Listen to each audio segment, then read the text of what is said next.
Picture the ultimate modern executive. Like if you asked most people to describe their ideal crisis leader, they would probably describe someone built like a concrete bunker. Right, someone completely impenetrable. Exactly. The market drops, a PR scandal hits, or maybe a supply chain just totally collapses. And the standard advice is to just harden up. Build thicker walls, show absolutely no weakness, and aggressively force your way through the problem. Because we think of concrete as strong. Right. But there is a massive design flaw with a concrete bunker. When a 9.0 earthquake hits, when the ground fundamentally shifts beneath it, concrete cracks. It shatters, yeah, because it's completely brittle. It is. It entirely lacks the ability to absorb the shock of reality. You can only resist until it completely breaks. Which is a terrible strategy for actual survival. Welcome to today's deep dive. Whether you are prepping for a high-stakes board meeting, navigating a stressful career transition, or, you're simply hungry for a new perspective on personal growth and resilience, you are in the right place. Glad to be here for this one. Today, our mission is to extract some highly actionable insights from a stack of sources spanning organizational psychology to human transformation. Specifically, we are looking at how ancient Sikh wisdom is being applied to modern leadership, resilience, and the daily battle of conquering our own minds. And what makes this source material so compelling is that these teachings were not forged in quiet, isolated monasteries. Not at all. They were developed in the crucible of real-world conflict, intense political persecution, and the heavy burden of community leadership. I mean, the gurus and early Sikhs were dealing with empires and existential threats. For death stakes. Exactly. That kind of environment demands a philosophy that actually works when the pressure is unbearable. Furthermore, the overarching theme here is integration. Right. You don't need to be Sikh to apply these frameworks. No, because the Sikh path actively rejects the separation of spiritual values from practical professional life. You don't just leave your ethics in the parking lot when you step into the boardroom. Okay, let's unpack this. Because this wisdom completely dismantles our modern corporate obsession with hustle culture and rigid control. It replaces that brittle concrete bunker with a landscape of strength that is much more fluid. It's a total paradigm shift. It really is. Yeah. But before we can talk about managing a crisis or leading a team, we have to fundamentally redefine what true strength actually looks like. The text anchors this in a concept called Kala, which translates to ever-rising spirit. Yes. However, based on the sources, we need to draw a hard line here. This is emphatically not toxic positivity. Oh, absolutely not. Toxic positivity is really just a form of emotional avoidance. It's this insistence on smiling and demanding good vibes only, no matter how deep the wound is. Right, like ignoring the fire in the kitchen. Yeah. If a company goes through a brutal round of layoffs, a toxic positive leader stands up in the all-hands meeting and says, hey, this is an exciting new chapter for us. Ugh, the worst. It's a complete denial of reality that just alienates everyone in the room. Kala, on the other hand, is the discipline of maintaining optimism and forward motion because conditions are hard, not because they're easy. It doesn't bypass the pain. Exactly. It metabolizes it. A leader in Kala looks at the remaining team and says, this is incredibly painful. We have lost talented colleagues, but we are going to support each other, and we are going to navigate this storm with absolute integrity. What's fascinating here is the structural guardrail placed around it. It's a concept called Sarbat Dapala, meaning the welfare of all. The accountability mechanism. Yes, your optimism cannot just be a self-serving psychological trick to make yourself feel better. It demands outward action that actually benefits others. So you can't just meditate your way out of helping people. Exactly. If your positive outlook allows you to ignore systemic injustice or, exploit your employees because you personally feel fine, that is not Kala. That is just self-deception. Which introduces one of the most fascinating paradoxes in the text, the Sensipahi, or the saint soldier ideal. It sounds like a contradiction, right? To a modern ear, totally. The saint cultivates humility, compassion, and the discipline of the mind. Meanwhile, the soldier develops readiness, courage, and the discipline of the will to confront harm. But holding those two identities simultaneously prevents a leader from collapsing into destructive extremes. How so? Well, if you are only the saint, you risk moral bypass. You choose peaceful piety but refuse to engage with the messy, difficult realities of the business world. You just become ineffective. A pushover, essentially. Right. But if you are only the soldier, you risk moral injury. acting with aggressive force, firing people, cutting corners, but doing so completely without a conscience. Think about the modern executive holding this paradox. You need a backbone of steel to make the brutal calls that keep the company alive, but you need a heart of compassion to handle the human impact of those calls. Yes, the sources feature a quote that perfectly captures this. They say, "The true warrior is not the one who cannot fight, but the one who chooses not to draw the sword unless absolutely necessary." I love that. Strength is restraint. It is cultivated power held in check by wisdom. It requires knowing you have the capacity to strike or, the power to ruin someone's career, but actively choosing empathy instead. But you can't be a saint soldier outwardly if your mind is a chaotic mess inwardly. Like if your ego is running the show, your compassion is just performative. It's just an act. Right. You can't show restraint in a tense negotiation if you are completely ruled by your impulses behind closed doors. The Sikh perspective describes this baseline ego-driven state as manmuk. It means being self-oriented. Being stuck in your own head. Yeah. And when you operate as a manmuk, your psychological immune system is compromised, making you highly susceptible to what the tradition calls the five thieves. The internal saboteurs. Exactly, the forces that hibiscate our clarity. Let's give these thieves some room to breathe, because translating these ancient saboteurs into the modern workplace is incredibly revealing. The texts identify them as kam, which is impulsivity, krodh, or anger, love, which is greed, mo, meaning attachment, Yeah. and ahankar, ego or false pride. Well, let's look at krodh, anger. Okay, yeah. In the office, this thief manifests as the blamer. Imagine a massive product launch just fails completely. Total disaster. Right. Instead of stepping back to analyze the system, the blamer immediately turns their frustration outward. They fire off an angry Slack message at 11 p.m., pointing fingers at the marketing team, entirely to protect their own fragile sense of competence. Because the anger is a shield. Exactly. Then you have Mo, attachment, which turns a leader into the status seeker. Oh, I know this person. We all do. This is the vice president who is so deeply attached to their specific title, their corner office, or just their legacy way of doing things that they are absolutely terrified of innovation. They'll fight any new idea. Yeah, they will actively sabotage a necessary company pivot because changing the structure threatens the specific domain they control. They protect their status at the expense of the company's survival. Yeah. And then we have ahankar, ego, which creates the perfectionist or the lone wolf. This is the manager who is drowning in work but categorically refuses to delegate or ask for help. Because they view any struggle as a public display of weakness. Right. By believing they must be the sole architect of their success, they isolate themselves completely and usually end up becoming a massive bottleneck for their entire department. It's self-sabotage disguised as a strong work ethic. Okay, I have to push back on one of these, though, because I know you, the listener, might be thinking the exact same thing when it comes to lob, greed, or the desire for more. Let's hear it. Wait a second. Isn't a healthy dose of lob necessary for ambition? Like, if a business stops wanting more market share, more growth, or if a professional stops wanting more development, don't they just stagnate? The source material actually anticipates that exact modern friction. It addresses it through the counter virtue of santok, which means contentment. Okay. The key distinction here is that lob is not ambition. Lob is the tyrannical never enough voice. The bottomless pit. Precisely. It's the psychological trap that demands constant achievement just to feel a baseline sense of self-worth.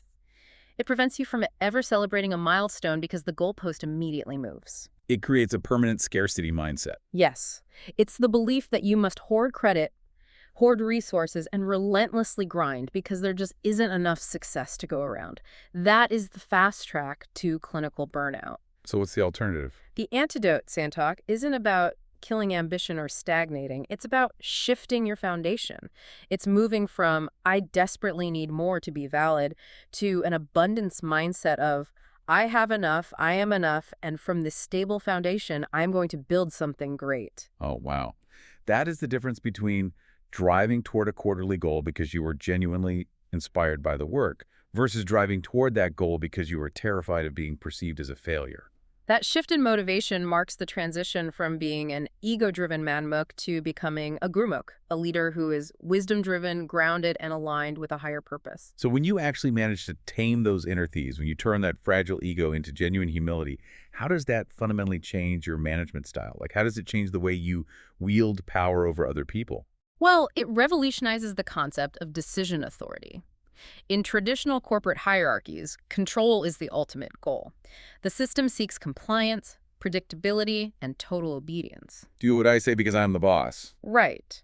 But the Sikh model of authority seeks alignment and trust. Authority is not viewed as a prize you won or a right you freely claim to boss people around. It is viewed as a heavy weight to be carried carefully on behalf of others. And carrying that weight requires nimrata, which translates to humility. Now, in the hyper-competitive business world, humility has a terrible PR problem. It really does. People mistake it for weakness or lack of confidence or being soft-spoken and indecisive. They view it as a passive personality trait, but the sources reframe humility as a rigorous, active discipline. Active discipline, that's a great phrase. It is a deliberate constraint you place on your own ego to ensure your decisions remain anchored in your responsibility to the team rather than in self-protection. There's an analogy in the text that makes this so visual: the turban and the title. Yes, this is a powerful one. Historically, in Sikh tradition, the turban was worn by kings and royalty. The Sikh gurus democratized it, asking all Sikhs to wear it as a visible public declaration that everyone is sovereign, but also deeply accountable to their community. You tie it every single day as a physical commitment to your values. Exactly. The sources argue that a modern leader must wear their professional title, CEO, director, manager, the exact same way. It is not a crown you wear to feed your ego. It is a public declaration of seva, of selfless service to your team. If we connect this to the bigger picture, when a leader operates from that posture of service, it changes the role of truth in the boardroom. In this framework, SAT, or truth, is the final arbiter. Truth isn't treated as a weapon you use to win a debate. No, or to prove to the board how incredibly smart you are. It's simply the orienting standard. Which means, when a leader removes their hamai, their ego, they no longer feel that burning physiological need to prove they are right all the time. Because their identity isn't tied to being the smartest person in the room. So a team member disagreeing with them is no longer perceived as a threat to their authority. Disagreement transforms from an attack into a highly valuable tool for clarity. A leader with Nimrata can listen actively, invite dissent, and say, you know what, your data is better than mine. Let's adjust our course. And they don't lose credibility doing this. They gain massive respect because the team knows the leader serves the truth, not their own vanity. That builds unshakable trust. Okay, I can hear you leaning in right now saying, this philosophy is beautiful. I want to be a saint soldier. I want to wear my title as an act of service. But what happens when reality hits? Right, when things fall apart. How do I act like a Gurmukh when it's Tuesday morning, my supply chain just completely collapsed, the client is threatening to sue, and my entire team is actively panicking? Philosophy is entirely useless if it evaporates the moment you are under pressure. This is where the Sikh learned resilience loop comes in. Yes, let's get into the practical steps. The text outlines a deeply practical, 6-step system to process real-time adversity. Let's run your supply chain collapse through this exact loop. Let's do it. You get the catastrophic email. Step 1, identify the challenge as part of hukum. Hukum is the concept of divine order or the larger interconnected context of reality. So you don't minimize the crisis, but you reframe it. You stop asking, why is the universe punishing me?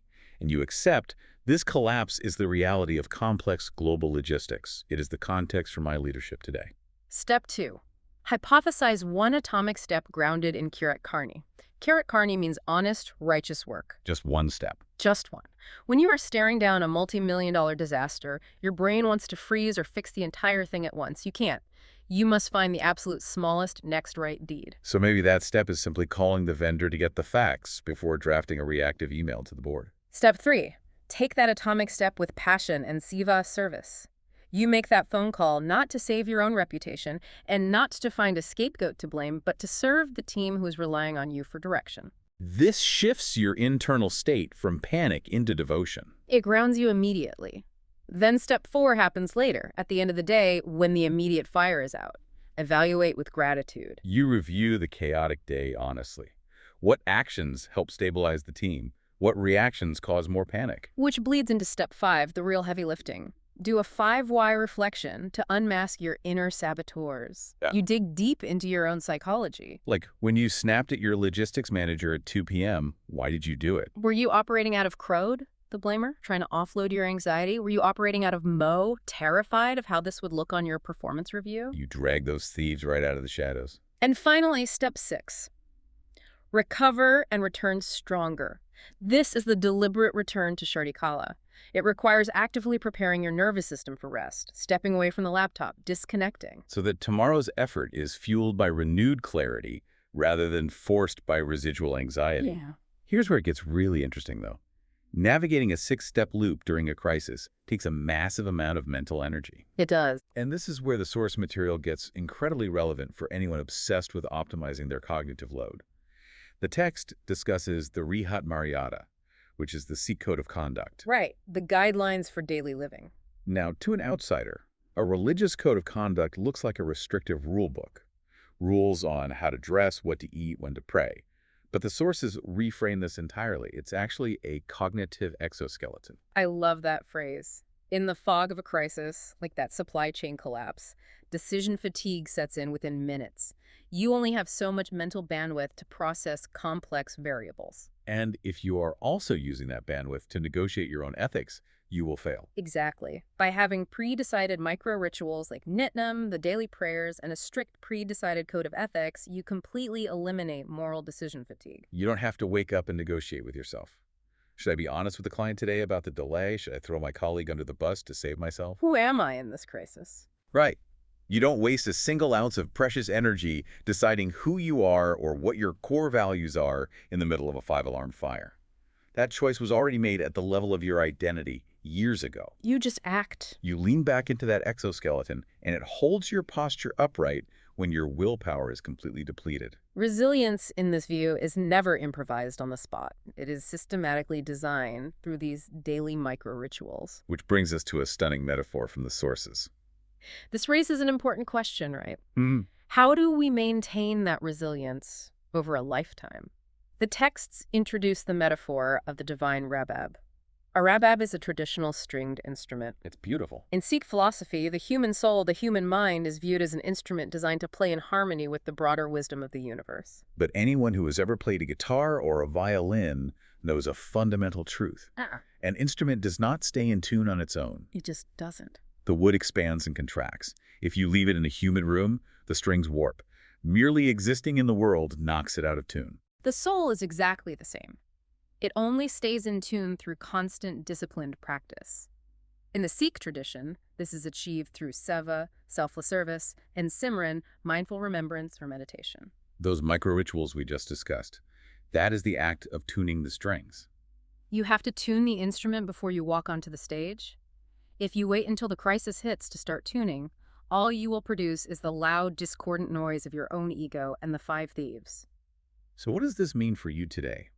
The dominant narrative of modern success tells you that true leadership comes from forcing absolute control over your environment. It tells you to build the concrete bunker. But the profound wisdom we've unpacked today flips that entirely.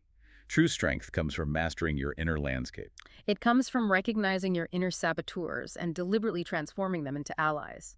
It is the lifelong work of moving from the ego-driven, scarce mindset of the manmuk to the wisdom-driven, abundant mindset of the gurmukh. It is the daily choice to step into the arena as a saint soldier, possessing the boundless compassion to deeply care for your people, combined with the unyielding backbone to do what is necessary without ever sliding into cruelty. It's viewing your daily, grinding work, the emails, the meetings, the spreadsheets, not as a ladder for your own ego, but as an act of service. It is recognizing that authority is a privilege meant to uplift others, not a weapon to protect yourself. Absolutely. So as you walk into your next high-stakes meeting, or as you sit down to untangle that impossible project, think about this. If your life, your career, and your mind are an instrument, and your daily habits, your micro-rituals, were the hands tuning the strings. When the intense pressure is on, when the concrete bunkers all around you are cracking, and when absolutely no one is watching. What kind of song is your leadership playing? Are you playing a harsh, frantic song of fear and control? Or are you playing the steady, unbreakable melody of Shardikala? Thank you so much for joining us on this deep dive. Take these ancient frameworks, test them in the crucible of your own life, and carry that ever-rising spirit into whatever storms you face today. Stay rooted, keep tuning the instrument, and we will see you next time.